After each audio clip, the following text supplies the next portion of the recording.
1er septembre, Ésaïe chapitre 10, chapitre 11, chapitre 12, chapitre 13, chapitre 14. Malheur à ceux qui prononcent des ordonnances iniques et à ceux qui transcrivent des arrêts injustes, pour refuser justice aux pauvres et ravir leurs droits aux malheureux de mon peuple, pour faire des veuves leur poids et des orphelins leur butin. Que ferez-vous au jour du châtiment et de la ruine du lointain fondra sur vous?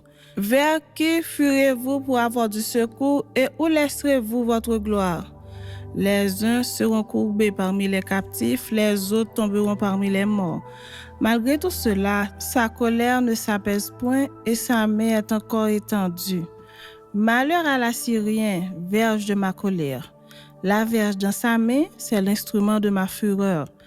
Je l'ai lâché contre une nation impie, je l'ai fait marcher contre le peuple de mon courroux, pour qu'il se livre au pillage et fasse du butin, pour qu'il le foule aux pieds comme la boue des rues.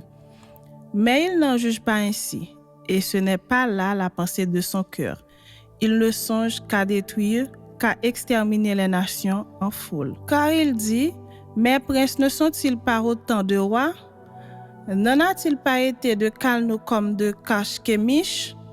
N'en a-t-il pas été de Hamad comme d'Arpad? N'en a-t-il pas été de Samarie comme de Damas? De même que ma main a atteint les royaumes des idoles, où il y avait plus d'images qu'à Jérusalem et à Samarie, ce que j'ai fait à Samarie et à ses idoles, ne le ferai-je pas à Jérusalem et à ses images? Mais quand le Seigneur aura accompli toute son œuvre sur la montagne de Sion et à Jérusalem, je punirai le roi d'Assyrie pour le feu de son cœur orgueilleux et pour l'arrogance de ses regards hautains. Car il dit, c'est par la force de ma main que j'ai agi, c'est par ma sagesse, car je suis intelligent. J'ai reculé les limites des peuples et pillé leurs trésors, et comme un héros, j'ai renversé ceux qui siégeaient sur des trônes. J'ai mis la main sur les richesses des peuples, comme sur un nid, et comme on ramasse des œufs abandonnés. J'ai ramassé toute la terre. Nul n'a remis l'aile, ni ouvert le bec, ni poussé un cri. La hache se glorifie-t-elle envers celui qui s'en sert? Ou la scie est-elle arrogante envers celui qui la manie? Comme si la verge faisait mouvoir celui qui la lève, comme si le bâton soulevait celui qui n'est pas du bois. C'est pourquoi le Seigneur des armées, enverra le dépérissement parmi ses robustes guerriers, et sous sa magnificence éclatera un embrasement comme l'embrasement d'un feu. La lumière d'Israël deviendra un feu, et son sein une flamme qui consumera et dévorera ses épines et ses ronces en un seul jour. Qui consumera corps et âme la magnificence de sa forêt et de ses campagnes? Il en sera comme de malades qui tombent en défaillance. Le reste des arbres de sa forêt pourra être compté, et un enfant en écrira le nombre. En ce jour-là, le reste d'Israël et les réchappés de la maison de Jacob cesseront de s'appuyer sur celui qui les frappait. Ils s'appuieront avec confiance sur l'Éternel, le Saint d'Israël. Le reste reviendra, le reste de Jacob, ô Dieu puissant. Quand ton peuple, ô Israël, serait comme le sable de la mer, un reste seulement reviendra. La destruction est résolue, elle fera déborder la justice. Et cette destruction qui a été résolue, le Seigneur, l'Éternel des armées, l'accomplira dans tout le pays. Cependant, ainsi parle le Seigneur, l'Éternel des armées, ô mon peuple qui habite en Sion, ne crains pas l'Assyrien. Il te frappe de la verge et il lève son bâton sur toi, comme faisaient les Égyptiens. Mais encore un peu de temps, et le châtiment cessera, puis ma colère se tournera contre lui pour l'anéantir. L'Éternel des armées agitera le fouet contre lui, comme il frappe à Madian au rocher d'Horeb, et de même qu'il leva son bâton sur la mer, il le lèvera encore comme en Égypte. En ce jour, son fardeau sera ôté de dessus ton épaule et son joug de dessus ton cou, et la graisse fera éclater le joug. Il marche sur Ajat, traverse Mingon, laisse ses bagages à Micmash. Il passe le défilé, il couche à Geba, Rama tremble, Gibéa de Saül prend la fuite. Fais éclater ta voix, fille de Gaïm, prends garde Laïs, malheur à toi Anatote. Madmena se disperse, les habitants de Gebim sont en fuite. Encore un jour de halte à Nob, et il menace de s'armer la montagne de la fille de Sion, la colline de Jérusalem.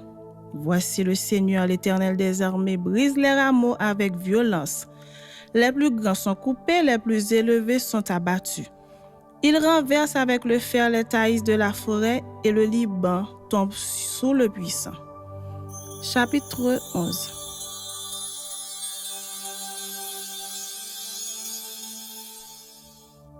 Puis un rameau sortira du tronc d'Isaïe et un rejeton naîtra de ses racines.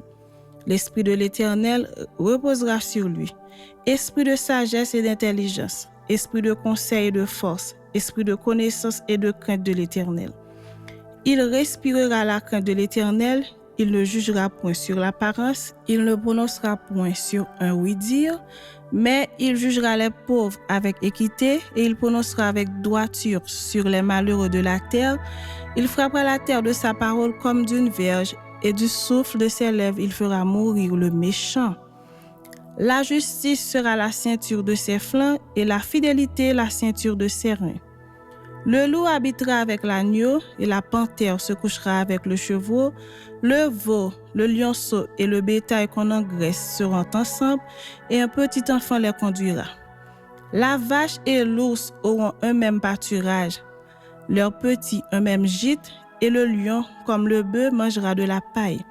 Le nourrisson s'ébattra sur l'antre de la vipère et l'enfant sévré mettra sa main dans la caverne du basilic. Il ne se fera ni tort ni dommage sur toute ma montagne sainte, car la terre sera remplie de la connaissance de l'Éternel, comme le fond de la mer par les eaux qui le couvrent. En ce jour, le rejeton d'Isaïe sera là, comme une bannière pour les peuples. Les nations se tourneront vers lui et la gloire sera sa demeure. Dans ce même temps, le Seigneur étendra une seconde fois sa main pour racheter le reste de son peuple, dispersé en Assyrie et en Égypte, à Patros et en Éthiopie, à Élam, à Chiméa et à Hamath et dans les îles de la mer. Il élèvera une bannière pour les nations, il rassemblera les exilés d'Israël et il recueillera les dispersés de Juda des quatre extrémités de la terre. La jalousie d'Éphraïm disparaîtra et ses ennemis en Juda seront anéantis. Éphraïm ne sera plus jaloux de Juda et Juda ne sera plus hostile à Éphraïm. Ils voleront sur l'épaule des Philistins à l'Occident, ils pilleront ensemble les fils de l'Orient, Édom et Moab seront la proie de leurs mains, et les fils d'Ammon leur seront assujettis. L'Éternel desséchera la langue de la mer d'Égypte, et il lèvera sa main sur le fleuve en soufflant avec violence. Il le partagera en 7 canaux, et on le traversera avec des souliers. Et il y aura une route pour le reste de son peuple, qui sera échappé de la Syrie, comme il y en a eu une pour Israël, le jour où il sortit du pays d'Égypte. Chapitre 12.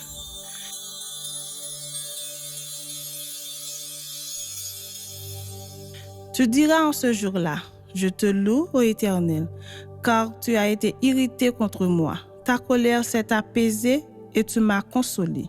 Voici, Dieu est ma délivrance. Je serai plein de confiance et je ne craindrai rien. Car l'Éternel est ma force et le sujet de mes louanges. C'est lui qui m'a sauvé. Vous puiserez de l'eau avec joie aux sources du salut et vous direz en ce jour-là, louez l'Éternel, invoquez son nom, publiez ses œuvres parmi les peuples, rappelez la grandeur de son nom. Célébrez l'Éternel car il a fait des choses magnifiques, qu'elles soient connues par toute la terre.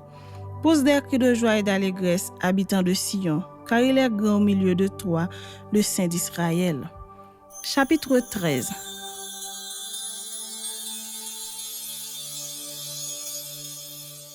Oracle sur Babylone révélé à Ésaïe, fils d'Amoth.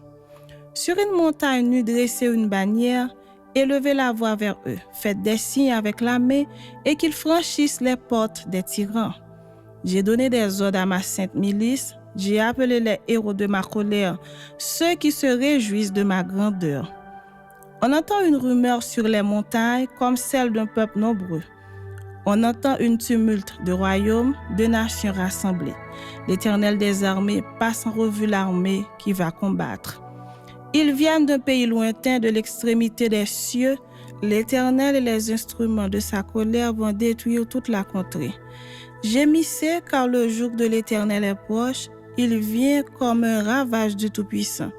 C'est pourquoi toutes les mains s'affaiblissent et tout cœur d'homme est abattu. Ils sont frappés d'épouvante, les spasmes et les douleurs les saisissent. Ils se tordent comme une femme en travail. Ils se regardent les uns les autres avec stupeur. Leurs visages sont enflammés. Voici, le jour de l'Éternel arrive, jour cruel, jour de colère et d'ardente fureur, qui réduira la terre en solitude et en exterminera les pécheurs. Car les étoiles des cieux et leurs astres ne feront plus briller leur lumière, le soleil s'obscurcira dès son lever et la lune ne fera plus luire sa clarté. Je punirai le monde pour sa malice et les méchants pour leurs iniquités. Je ferai cesser l'orgueil des hautains et j'abattrai l'arrogance des tyrans. Je rendrai les hommes plus rares que leurs faim, je les rendrai plus rares que leurs dauphins. C'est pourquoi j'ébranlerai les cieux et la terre sera secouée sur sa base par la colère de l'Éternel des armées au jour de son ardente fureur. Alors, comme une gazelle effarouchée, comme un troupeau sans berger, chacun se tournera vers son peuple, chacun fuira vers son pays. Tous ceux qu'on trouvera seront percés, tous ceux qu'on saisira tomberont par l'épée. Leurs enfants seront écrasés sous leurs yeux, leurs maisons seront pillées et leurs femmes violées. Voici, j'excite contre eux les Mèdes qui ne font point qu'à de l'argent et qui ne convoitent point l'or. De leur arc, ils abattront les jeunes gens et ils seront sans pitié pour le fût des entrailles. Leur œil n'épargnera point les enfants. Et Babylone, l'ornement des royaumes, la fière parure des Chaldéens sera comme Sodome et Gomorrhe que Dieu détruisit. Elle ne sera plus jamais habitée, elle ne sera plus jamais peuplée. L'Arabe n'y dressera point sa tente et les bergers n'y parqueront point leurs troupeaux. Les animaux du désert y prendront leur gîte. Les hiboux rempliront ses maisons, les autruches en feront leur demeure et les boucs y sortiront. Les chacals hurleront dans ses palais et les chiens sauvages dans ses maisons de plaisance. Son temps est près d'arriver et ses jours ne se prolongeront pas. Chapitre 14.